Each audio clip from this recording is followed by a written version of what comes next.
గ్రామంలో భక్త మార్కండేయుడు, శివుడు, గణపతి, కామాక్షి, ధ్వజస్తంభము, నందీశ్వరుడు బలిపీఠం ప్రతిష్టా మహోత్సవం అత్యంత అంగరంగ వైభవంగా గ్రామంలో ఉండేటువంటి పద్మశాలి కాలనీలో భక్తులందరి చేత కూడా అత్యంత అంగరంగ వైభవంగా నిర్వహించడం జరిగింది.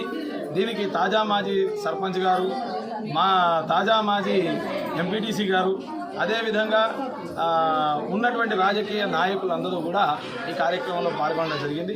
మీరు ఇక్కడికి వచ్చినారు, స్వామివారి ఆశీస్సులు అందరికీ ఉండాలని చెప్పేసి అందరూ కూడా స్వామివారిని వేడుకున్నారు.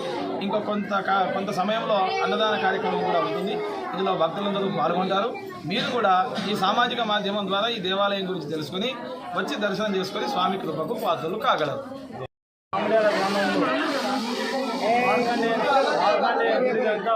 విగ్రహ ప్రతిష్ట జరుగుతున్నది.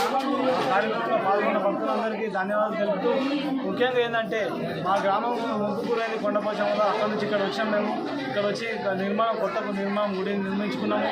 నిర్మాణం సహకరించిన భక్తులందరికీ మేము చేతులెత్తి నమస్కరిస్తున్నాం. చాలామంది చందాలు ఇచ్చినది గవర్నమెంట్ డబ్బు కాదు, చందాలతో కట్టుకున్న గుడి. దయచేసి మీరందరూ సహకరించేందుకు మీ అందరికీ మరొకసారి నేను హృదయపూర్వక నమస్కారం తెలియజేస్తున్నాను. పుణ్యాల గ్రామంలో మార్కండేయ గుడి విగ్రహ ప్రతిష్టాపన జరుగుతుంది. దీనికి ఇచ్చిన దాతలందరికీ కూడా కృతజ్ఞతలు చెప్తున్నాము. ఈరోజు ఇంత బ్రహ్మాండమైన గుడి ఫస్ట్ మా ఊళ్ళో కట్టడం చాలా సంతోషకరమైన విషయము. అందుకోసం ఈరోజు బ్రహ్మోత్సవాలు బ్రహ్మాండంగా జరుగుతున్నాయి. మూడు రోజులు బ్రహ్మోత్సవాలు 3 రోజులు జరుగుతున్నాయి. ఈరోజు చివరి ప్రతిష్టాపన లింగము, మార్కండేయుడు, గణపతి, అమ్మవారి విగ్రహాలు ప్రతిష్టాపన జరుగుతున్నాయి.